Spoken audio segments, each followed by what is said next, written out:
En ce mois de décembre 2020, Noël approche et Delphine, mère de 2 enfants de 6 ans et 18 mois, rêve de sa future nouvelle vie. Depuis quelques mois, cette infirmière de 33 ans a une aventure avec un homme rencontré sur un site dédié aux personnes mariées.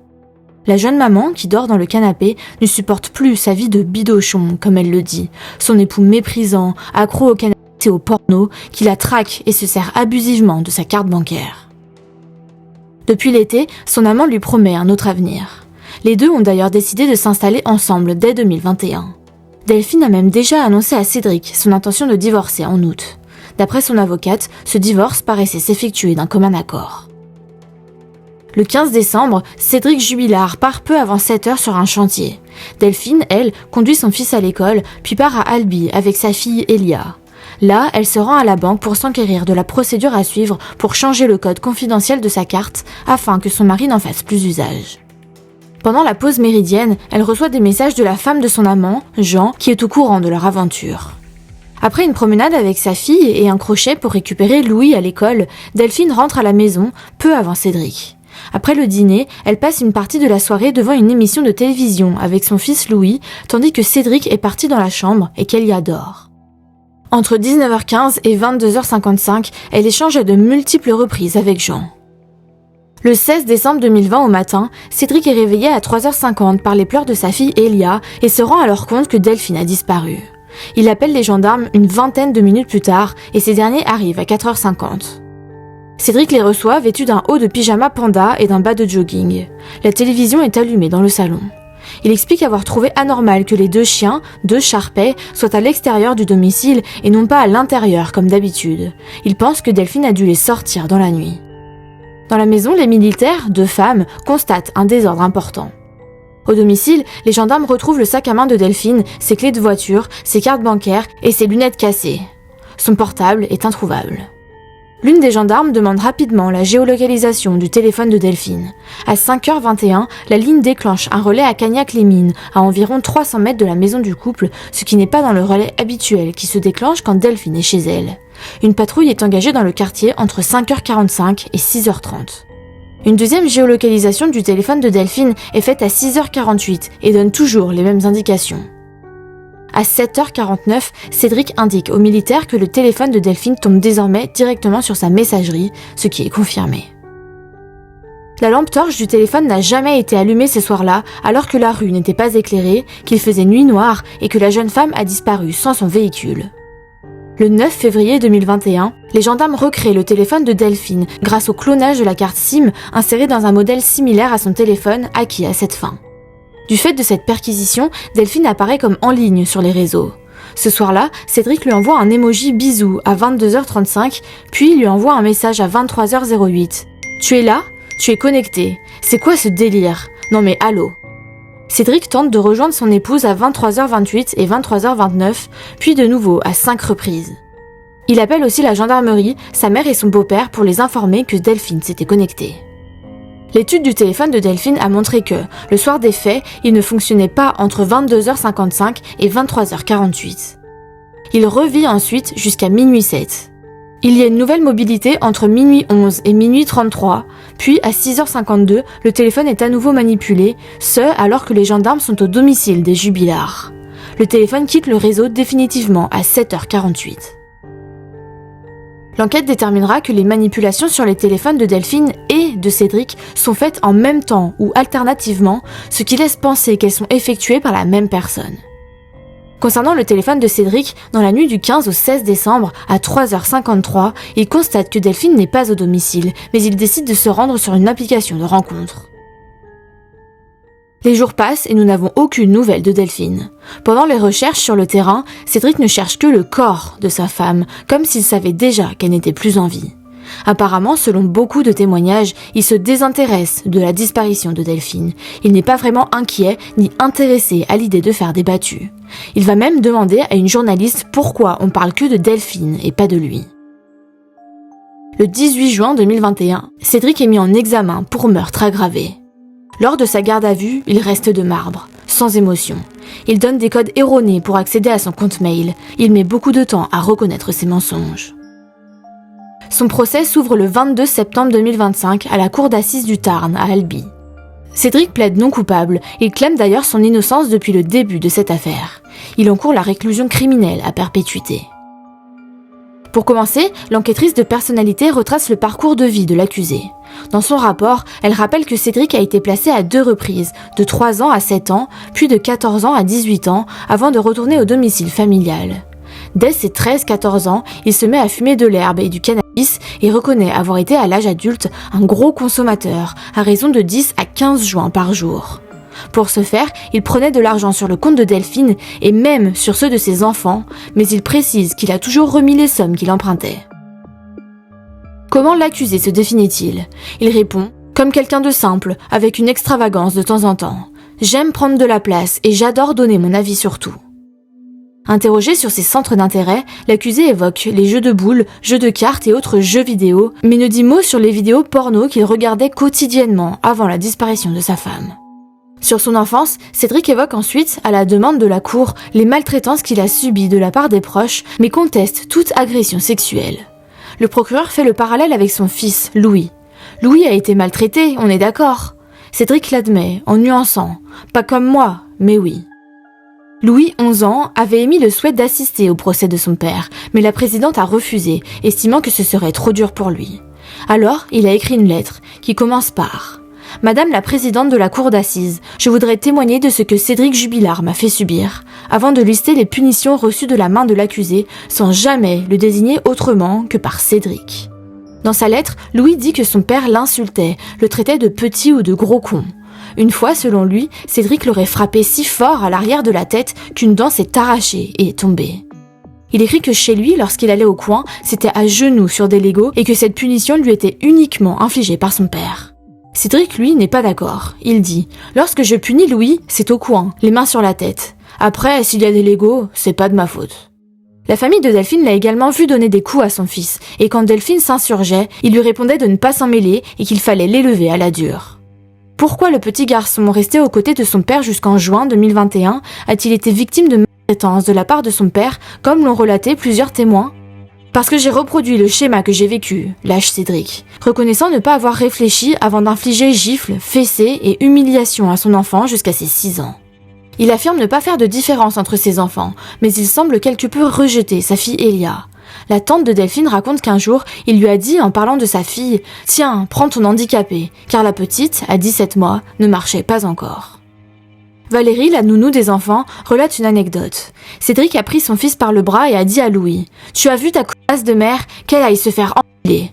J'étais choquée. Delphine a baissé la tête. Elle m'a regardée avant de fermer la porte passager et de partir. Elle était enceinte et partait faire la dernière échographie d'Elia, se souvient-elle. Décrit comme nerveux et prompt à la violence, ses anciens employeurs font néanmoins le portrait d'un homme travailleur et posé, pas du tout du genre à partir au quart de tour. En fin d'après-midi de ce premier jour de procès, Cédric en vient à parler de son épouse et de ses sentiments. Un avocat de la partie civile s'étonne que rien ne semble toucher cet homme détenu depuis plus de 4 ans et qui ne voit plus ses enfants. Mais il rétorque, je cite, « Non, au contraire, il y a des choses qui me touchent. La disparition de ma femme, par exemple, ça me touche. Le fait de ne pas voir mes enfants, ma famille, mes amis, tout ça, ça me touche, mais je n'aime pas parler de mes émotions. Je suis pudique. » En parlant des enfants, maître Malika Chmani, leur avocate, demande à l'accusé pourquoi il n'a pas écrit pendant longtemps à ses enfants. « Je leur ai écrit, mais j'ai jamais eu de réponse. J'ai cessé d'écrire pendant 1 an, oui, parce que je me dis que ça les dérangeait. » dit-il avant d'ajouter « Là, j'ai réécrit au début du mois. » Quand on lui demande si des personnes ont compté dans sa vie, l'accusé évoque plusieurs personnes, dont sa mère, ses frères et sœurs, avant d'ajouter « Et puis, il y a Delphine et mes enfants. » L'enquêtrice de personnalité conclut « Cédric Jubilard a des postures d'adolescent. Je pense que sa compagne est un pilier invisible face à lui, homme instable et pas ancré.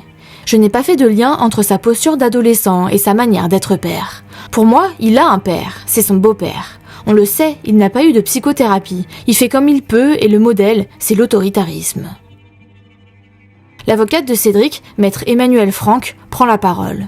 Elle indique que l'accusé est décrit comme un adolescent, qui joue aux vidéos avec des jeunes de 17 ans, qui fait de la provocation, qui fanfaronne, qui est gueulard, vantard. Elle dit « Il est cash, rigolo, nonchalant. » L'enquêtrice confirme et ajoute qu'il est en recherche de valorisation. Elle explique que Cédric a une posture adolescente, qui se valorise en côtoyant des plus jeunes, qu'il y a là une forme de domination. Le lendemain, c'est le portrait de Delphine qui est dressé par un enquêteur de personnalité. Il évoque une enfance difficile avec un père alcoolique. Il décrit Delphine comme une maman aimante, mais quelqu'un de timide qui s'est effacé derrière son mari au fil du temps, avant de trouver une nouvelle vie avec son amant, rencontré en 2020. On revient sur la rencontre du couple. À 17 ans, Delphine rencontre Cédric, dont la personnalité est aux antipodes. Extravagant, grande bouche, elle est discrète et secrète. Est-ce cette opposition qui a attiré Delphine ? C'est une hypothèse. Voir cet homme qui l'amène dans plus de légèreté rompt avec son quotidien. Ça a pu séduire la jeune adulte qu'elle était, d'après l'enquêteur. Selon Stéphanie, la sœur de Delphine, si Cédric a été accepté par la famille Osagel, c'est avant tout pour le bonheur de Delphine qui en était très amoureuse. Mais son comportement les a tous interpellés au fil du temps. Pour eux, Cédric est également un menteur et un manipulateur qui a profité notamment de l'argent de la jeune infirmière. Selon Sébastien, l'un de ses frères, Delphine assurait seule le prêt de la maison. Elle avait même pris un deuxième crédit pour rallonger le premier. Ma sœur se sacrifiait financièrement. Cette maison, c'était la désolation. Delphine, enceinte, devait grimper une butte. Il n'y avait même pas d'escalier. Ce dernier fait état également de la manière dont l'accusé parlait à sa femme lors des repas de famille. Il avait des mots crus envers Delphine, il la rabaissait. À chaque fois qu'il lui adressait la parole, c'était négatif. Ma sœur restait taiseuse. Malgré tout, elle a été amoureuse longtemps de Cédric. Cédric, lui, évoque son point de vue quant à la belle famille. Il dit « J'ai tout de suite eu le sentiment de rejet. J'ai senti que je n'étais pas le bienvenu dans cette famille. » Un fait qui semble faire l'unanimité chez les proches de Delphine, c'est qu'elle était différente quand Cédric était là. Elle se renfermait et parlait très peu. Une amie de son travail raconte, elle n'avait pas de place pour s'exprimer. Elle n'existait plus. Il n'y avait que Cédric. Chez eux, en soirée, je n'arrivais pas à parler avec Delphine. Il occupe toute la place. Il est impulsif, très réactif verbalement ou physiquement. Puis est pointé le contraste entre, d'un côté, Delphine, qui a grandi, qui devient une femme, et de l'autre, Cédric, cet adolescent attardé dont la maturité n'est pas flagrante. Alors, d'après l'enquêteur, il y a une faille qui se crée. Elle devient mère et épouse et reproche à Cédric de ne pas prendre suffisamment à cœur son rôle de père et d'époux. Là, un avocat demande. Alors, à un moment donné, Delphine va manifestement avoir besoin de découvrir autre chose, y compris sur le terrain de la sexualité. Mais l'enquêteur rétorque. Elle voulait une voie d'indépendance sur le plan de femme, pas forcément sexuelle. Il explique notamment que Delphine ne sortait plus beaucoup et qu'elle n'invitait personne chez elle car elle avait honte de sa maison, qu'elle qualifiait de maison de bidochon. À l'inverse, les jubilards n'étaient plus vraiment invités en soirée non plus à cause du comportement de Cédric qui tapait littéralement sur les nerfs de tout le monde. Il est décrit comme vulgaire, désagréable et menteur par les amis de Delphine et ne s'entend avec personne. D'après son beau-père, il a un caractère de con, il a une grande bouche. Maître Franck, avocate de Cédric, relève que plusieurs témoins ont fait état d'un éloignement de Delphine dans la vie de famille, éloignement qui coïncide avec l'arrivée de son amant dans sa vie. La directrice de la crèche où était Elia, 18 mois, a expliqué que selon elle, Delphine était détachée de son rôle de mère. Maître Franck lit le témoignage de la directrice de la crèche qui rapporte que la fillette de 18 mois sentait le tabac et que ses vêtements n'étaient pas lavés. On ne peut pas dire que c'était une maman irréprochable, commente Maître Franck. Elle ajoute, quand Cédric dit qu'elle ne s'occupait plus de rien, tout le monde lui tombe dessus. Mais visiblement c'était vrai, puisqu'une autre personne le dit. Enfin, Maître Franck interroge l'enquêteur de personnalité. Vous ne savez pas ce qui se passe dans l'intimité du couple. Cédric le dit lui-même, il coupe la parole, il aime prendre de la place. Mais qui vous dit ce qui se passe dans l'intimité à la maison ? Il y avait une place déséquilibrée au sein du couple, répond l'enquêteur de personnalité. Maître Alexandre Martin, autre avocat de Cédric, interroge l'enquêteur sur la soumission. « J'ai 3 questions », annonce-t-il. « Elle était indépendante financièrement ? Oui. Elle était indépendante dans son travail ? Oui. Elle était indépendante dans ses allées et venues avec ses copines ? A priori, commente le professionnel à la barre. On est loin de l'emprise et de la soumission, conclut-il. Delphine, donc, voulait divorcer. Elle l'a annoncé à Cédric dès août 2020. Mais malgré tout, Cédric, lui, ne veut pas se séparer. Il en parle à tout le monde. Il veut reconquérir sa femme. Il avance les travaux de la maison, il parle tout d'arrangement et de cohabitation le temps des travaux. Il lui écrit 2 lettres d'amour, mais rien ne change. Elle s'éloigne. Delphine loue des voitures pour voir son amant. Elle achète de la lingerie, elle s'apprête. Cédric croit comprendre qu'elle a une relation extra-conjugale.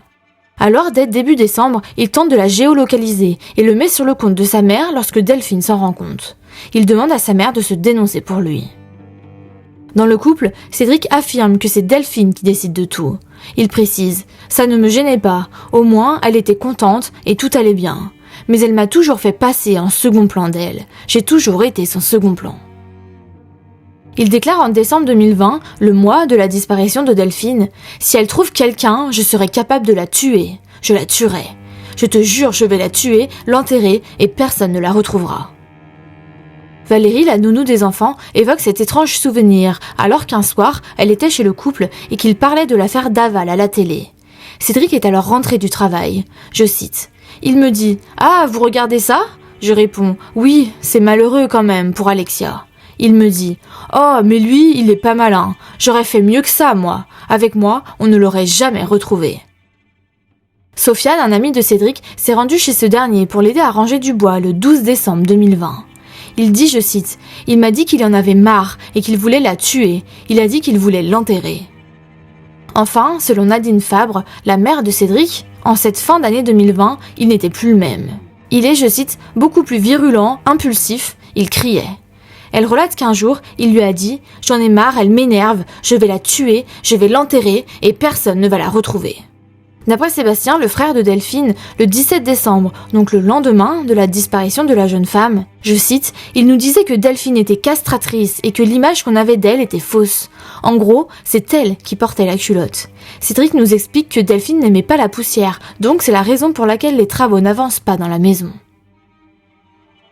Vient le tour de l'administratrice des enfants de témoigner. Elle rapporte que Louis est convaincu que son papa est responsable de la disparition de Delphine. Il est convaincu que sa mère est décédée. Elle affirme, il attend que son papa dise où est sa maman. Quant à Elia, elle se demande si sa maman est vivante. Elle se pose des questions, elle a des problèmes d'endormissement. L'administratrice des enfants fait savoir que Louis a demandé à changer de nom de famille au printemps dernier. Enfin, elle conclut que les deux enfants vont relativement bien, qu'ils ont une famille qui les protège, de la presse notamment. Ils sont de bons élèves, mais ont des traumatismes. L'après-midi, c'est au tour des gendarmes qui sont intervenus les premiers sur place de s'exprimer. Pour rappel, Cédric a affirmé s'être réveillé à 3h50 par les pleurs de sa fille Elia et s'être rendu compte à ce moment-là que Delphine avait disparu. Il appelle les gendarmes une vingtaine de minutes plus tard et ces derniers arrivent à 4h50.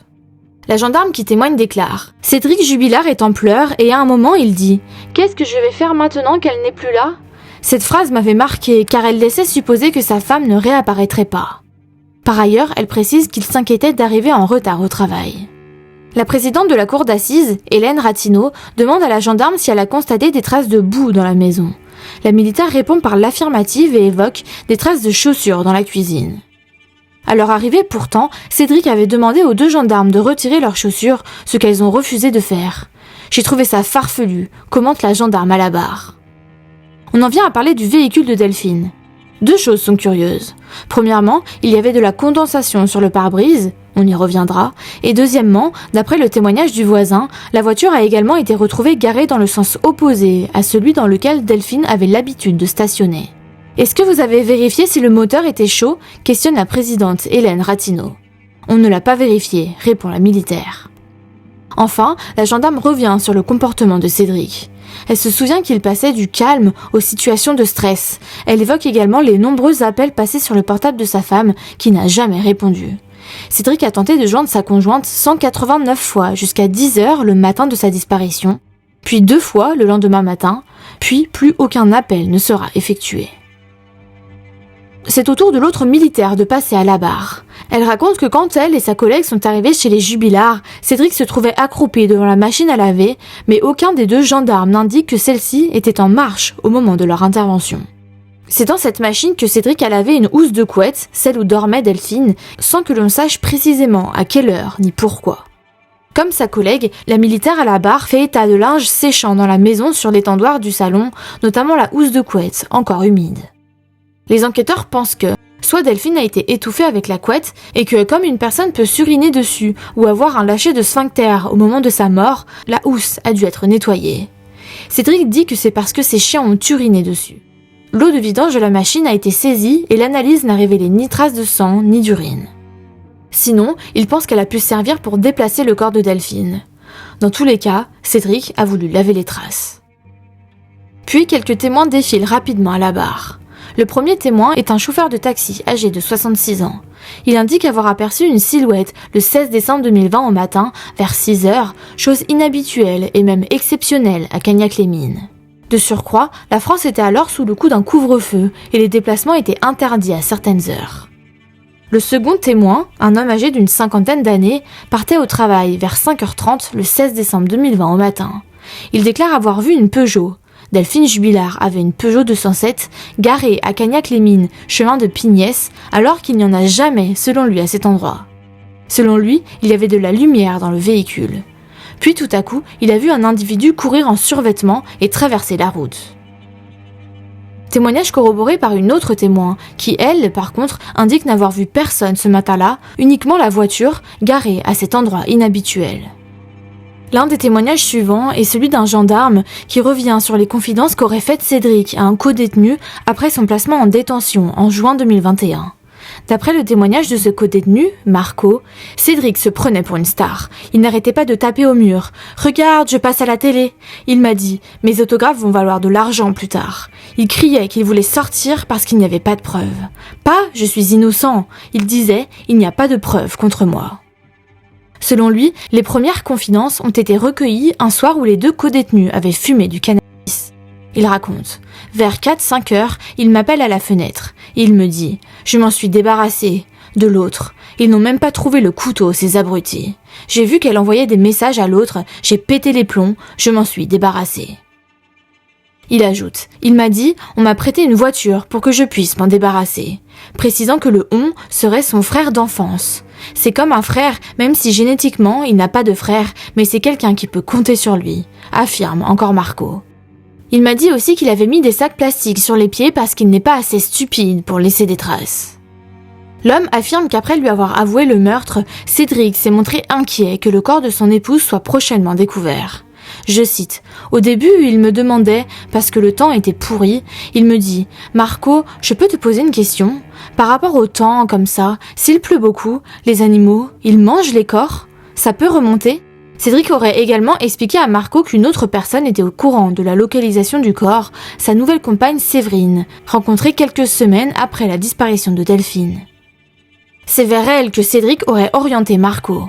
Cédric me dit « Tu iras voir Séverine, ma femme, elle sait où j'ai enterré le corps. Tu lui diras là où ça a brûlé. Elle sait, je l'ai emmenée par amour. » Pendant des semaines, la zone entourant une ferme détruite dans un incendie et située à quelques mètres du domicile des Jubilard a été fouillée, mais ces recherches n'ont donné aucun résultat. Durant ce temps, les avocats de Cédric accusent Marco d'avoir mêlé à ces provocations de pures affabulations. Une confrontation a donc été organisée entre les deux anciens voisins de cellule. Marco affirme « Les questions, c'est à lui qu'il faut les poser. Quel intérêt j'ai de me mettre au milieu de tout ça ? J'ai pas aidé la justice. Moi, mon seul but, c'était aider les enfants d'une mère qui a disparu. Basta. » Mais un autre voisin de cellule, Michael, réfute totalement ces propos. Il dit « J'étais dans la cellule 10, lui 8, à côté de moi. Marco était dans la cellule numéro 9. Cette histoire ne me regarde pas. Je lui ai demandé une fois « Vous avez tué cette femme ?» Il m'a dit « Non, jamais je ferai ça. » Marco dit n'importe quoi. Cédric, lui, convient. « Oui, je lui ai dit que le corps était à la ferme qui avait brûlé. Au bout d'un moment, il me fait chier, donc je lui ai dit pour lui faire plaisir. Comme à Séverine, comme ça ils arrêtent de me faire chier. C'est une blague, mais de mauvais augure. » Séverine, elle, dit « Pour moi, c'était grotesque. Marco m'a dit aussi qu'il avait braqué le beau-frère de Pablo Escobar. » Puis c'est au tour du directeur d'enquête d'être interrogé à la barre. Il évoque l'hypothèse de l'amant de Delphine ou de sa compagne. Il rappelle que Delphine et Jean avaient un projet de vie commune, imminente. Pour lui, Jean n'avait aucune raison d'attenter à la vie de Delphine. Quant à la femme de Jean, elle savait que son mari la trompait, puisqu'elle a échangé des messages avec Delphine, mais elle n'apprendra sa véritable identité que le 16 décembre. Le directeur d'enquête précise aussi que les téléphones de l'amant et de la femme n'ont pas bougé du domicile. Il dit « Ils habitent vers Montauban, il faut 1h15 pour aller jusqu'au domicile des époux Jubilard. Les données des téléphones ont été récupérées, mais n'ont rien donné. » Enfin, l'étude du système d'alarme du couple de l'amant montre qu'aucune porte ne s'est ouverte dans la nuit du 15 au 16. Ils ne sont pas sortis de chez eux. Aucun élément ne laisse penser qu'ils sont impliqués, souligne le gendarme. Pourtant, la défense remet en question l'enquête faite sur eux, arguant qu'il n'y a eu ni perquisition de leur domicile, ni fouille ou expertise de leur véhicule. La défense revient sur la question des lunettes de Delphine, qui ont été retrouvées cassées à son domicile, sous le canapé où elle dormait. L'accusation soutient, après expertise, que Delphine portait ses lunettes de vue le soir, dans son lit, et qu'elles ont été cassées après que son mari lui a porté un coup.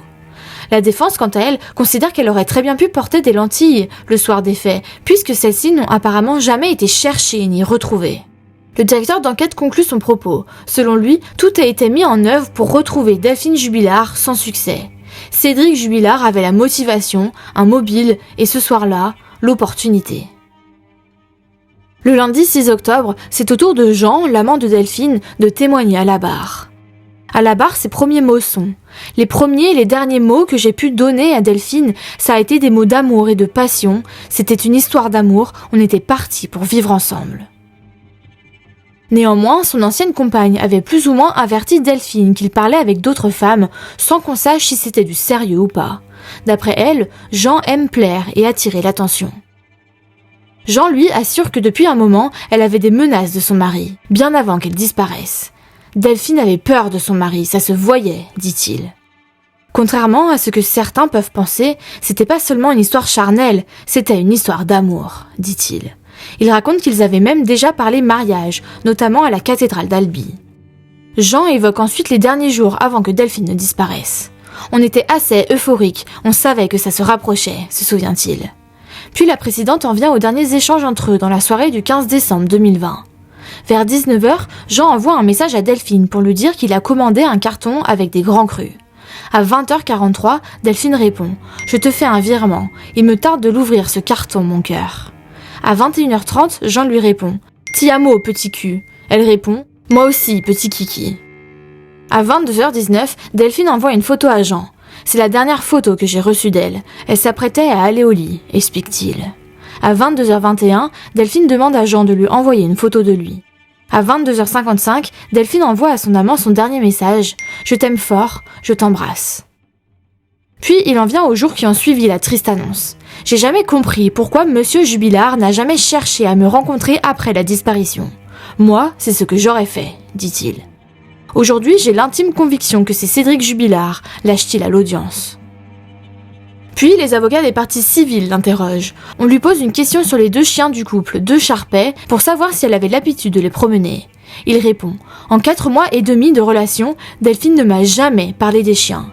Si elle avait promené les chiens, elle en aurait profité pour m'appeler, j'en suis sûre. Elle ne l'a jamais fait. » Maître Schmani, avocate des enfants, demande « Est-ce qu'elle disait que Cédric était un menteur ?»« Oui, ça revenait beaucoup, répond l'amant. »« Est-ce que vous doutez aujourd'hui de la mort de Delphine ?»« Non, je n'en doute plus, répond-il. » Maître Franck, avocate de Cédric, demande à l'amant « Vous parliez beaucoup d'étoiles filantes avec Delphine, et il y a justement eu un phénomène important d'étoiles filantes en 2020 à la mi-décembre. Lui arrive-t-elle d'aller marcher seule le soir pour aller voir les étoiles ? » « Oui, parfois, déclare Jean. » Et puis, coup de théâtre, la dernière question posée à Jean provoque un tollé dans la salle d'audience. « Est-ce que vous êtes allé à Cagnac-les-Mines le soir de la disparition ?»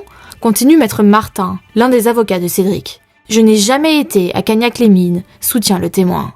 « Monsieur, comment vous expliquez que votre numéro de téléphone se retrouve dans une liste des numéros recensés sur la couverture du domicile Jubilard, la nuit de la disparition de Delphine ?» interroge l'avocate. « Je ne comprends pas, j'étais chez moi », assure Jean. D'après elle, les enquêteurs ont fait un travail dit de discrimination. Ils vont d'abord enlever les téléphones des personnes qui ont borné les jours précédant la disparition pour se concentrer sur ceux qui ont été actifs entre le 15 décembre 22h et le 16 décembre 6h du matin.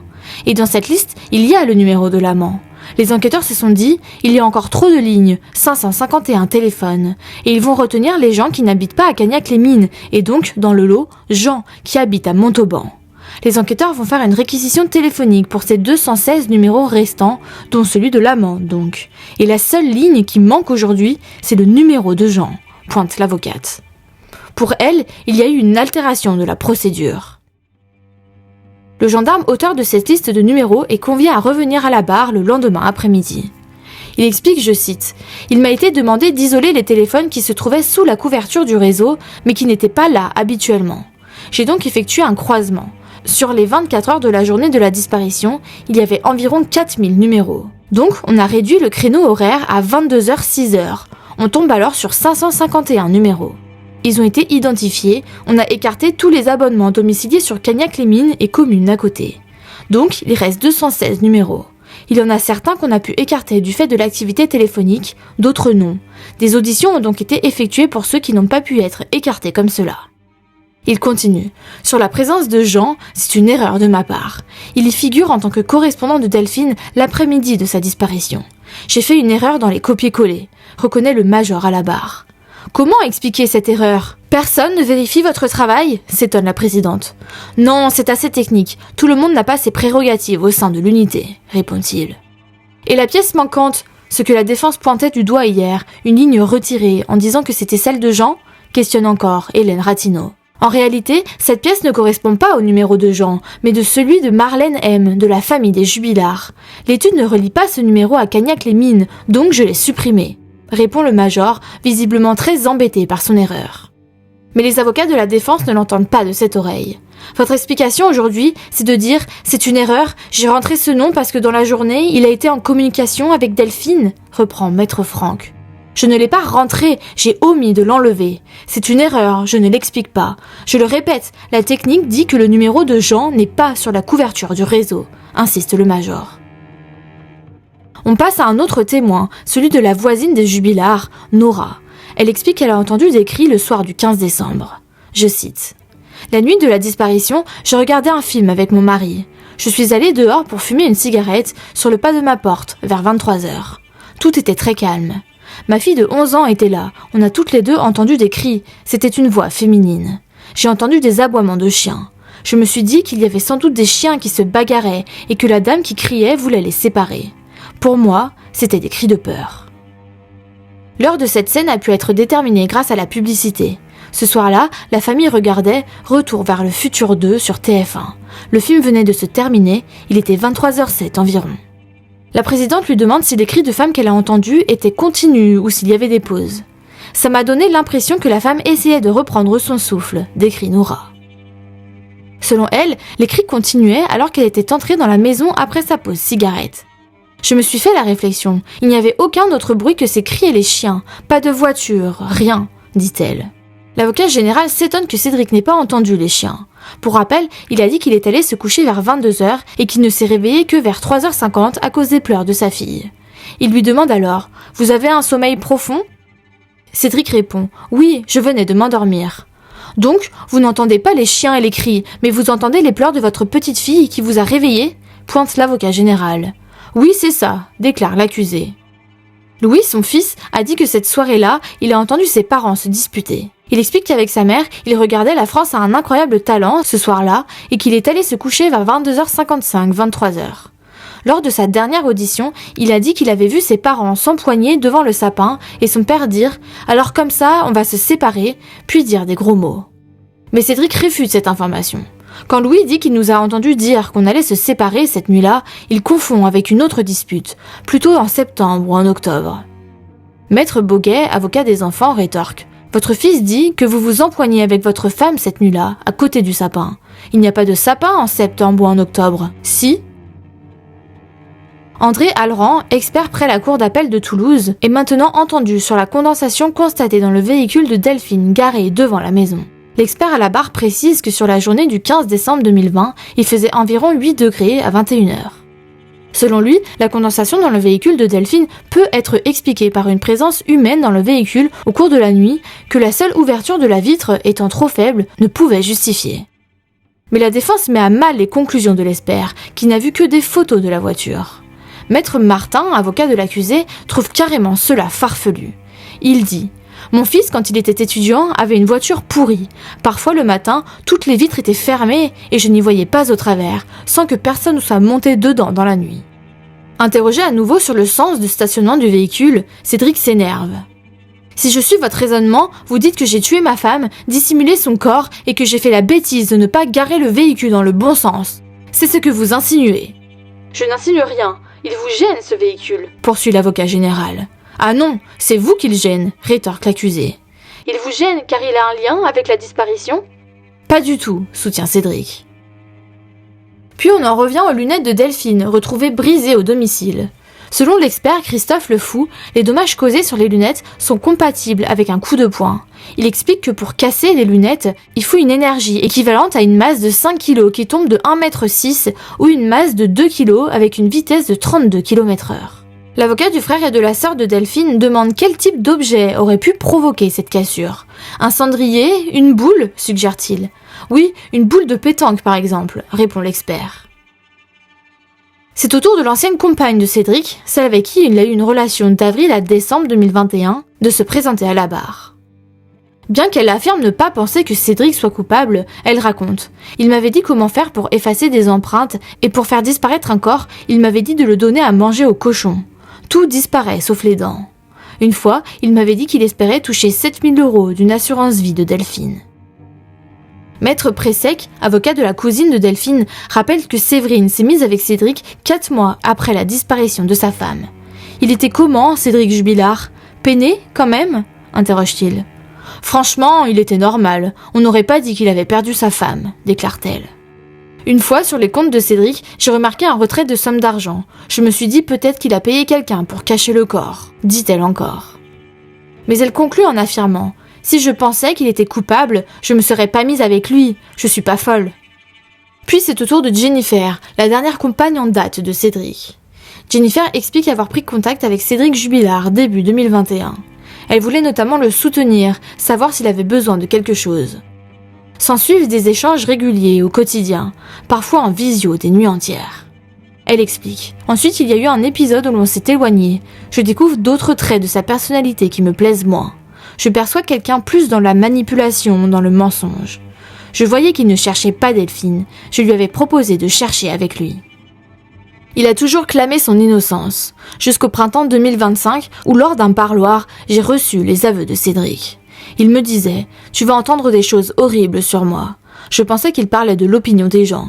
Et quand on s'est revus au parloir, je lui ai demandé « Mais c'est toi ?» Il m'a dit « Oui ». J'ai dit « Mais qu'est-ce que t'as fait ?» Il me répond « Je l'ai étranglé » et il me montre le geste sur lui. Elle poursuit. Je lui demande « Mais elle est où, Delphine ?» Il me dit à 15 km ou 15 minutes, je sais plus. Je suis choquée, je lui pose des questions. « Pourquoi t'as fait ça ?» Il me dit « Parce qu'elle allait me faire chier avec la maison et les enfants. » Jennifer se souvient que Cédric est un menteur et un manipulateur. Il m'avait caché sa relation avec Séverine, déclare-t-elle à la cour. Avant même de l'avoir rencontré en vrai, elle avait dit à un gendarme qu'elle trouvait Cédric impulsif. Un jour, il m'étrangle en rigolant et me dit « Je l'ai fait une fois, je peux le faire 2 fois. » Il me dit que Delphine n'a pas crié. Et il le refait sur moi et me dit « Et là, toi, tu peux crier ?»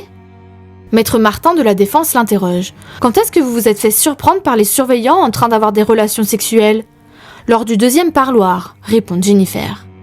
Donc, dès le 2e parloir, les surveillants vous attrapent. Sous-entendu, en revanche, quand ils l'étranglent, les surveillants ne le voient pas.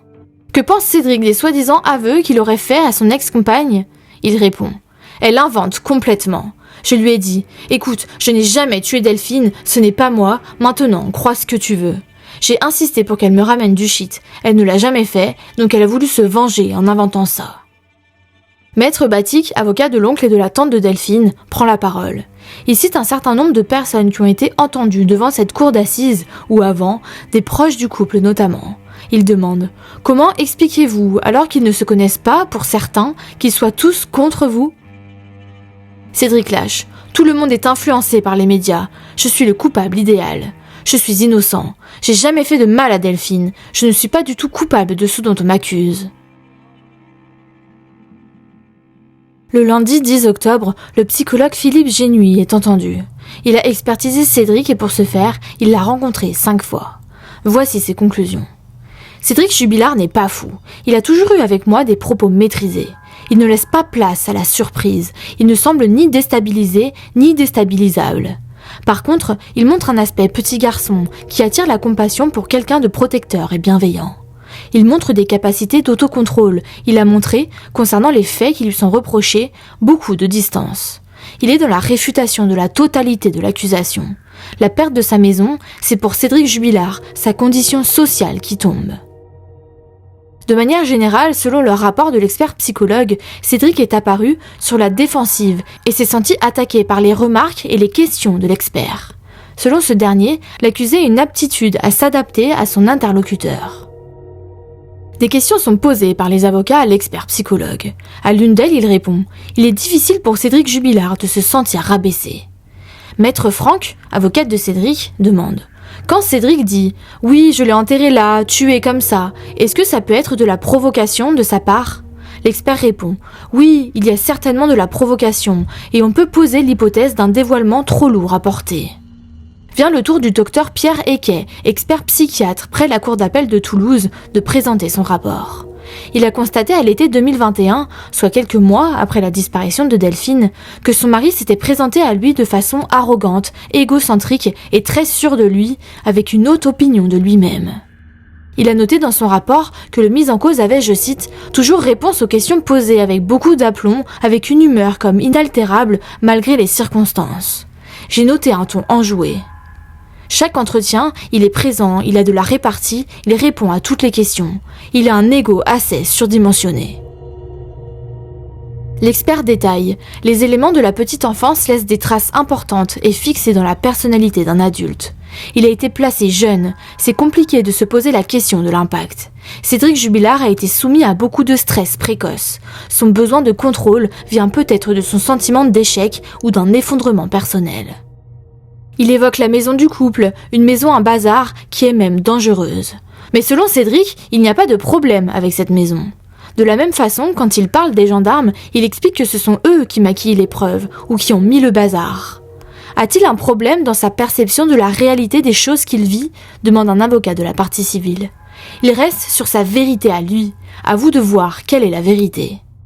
Il indique enfin que quand il a rencontré Cédric en 2021, ce dernier n'a jamais désigné son épouse, disparue quelques mois plus tôt, par son prénom. Il disait elle, madame, l'autre. Maître Batic demande « Quand on sait qu'elle a disparu, qu'il est accusé, est-ce que c'est anodin de parler d'elle ainsi ? Est-ce un abus de langage ?» L'expert répond « Il ne s'exprime jamais autrement, donc ce n'est pas anodin pour moi. Je n'ai pas vu un homme en pleurs, abattu. Il parle de sa femme de manière distancée, mais il se met en colère car elle a abandonné ses enfants. » La présidente Hélène Ratineau interroge l'expert. Il nous dit très souvent « Je ne m'en souviens pas. A-t-il des problèmes de mémoire ?» Je pense que c'est difficile pour lui de se souvenir. Il est marqué par des cicatrices psychiques du passé. Puis, pour clore le procès, c'est au tour de l'accusé d'être interrogé. La présidente lui demande s'il lui arrivait de rabaisser Delphine. Il répond par l'affirmative et ajoute « Avec des blagues stupides et débiles. C'est mon tempérament. Je rabaissais tout le temps tout le monde. J'ai pu lui dire « Ferme ta bouche » ou « Ferme ta gueule ». « Vous la traitiez de salope » demande la présidente. « Peut-être. Je m'en souviens pas. Mais pas en public. Salope, oui, c'est un terme que j'utilise souvent. J'ai toujours été un vulgaire personnage. J'ai un humour un peu noir, un peu cru, lâche-t-il. Traiter son épouse de salope, c'est un trait d'humour ? Ironise la présidente. Non, pas du tout, se reprend-il. Interrogé sur d'éventuelles violences sur sa femme, l'accusé les conteste formellement. Jamais, selon lui. Vous avez déclaré l'avoir déjà agrippé par les épaules, note la présidente. Mais c'est pas des violences physiques, il n'y a jamais eu de gifle ou quoi, affirme-t-il. La présidente continue. Vous avez utilisé la carte bleue de Delphine après sa disparition ? Oui, pour du tabac, du cannabis, des feuilles, mais aussi pour les courses et les cadeaux de Noël, admet l'accusé.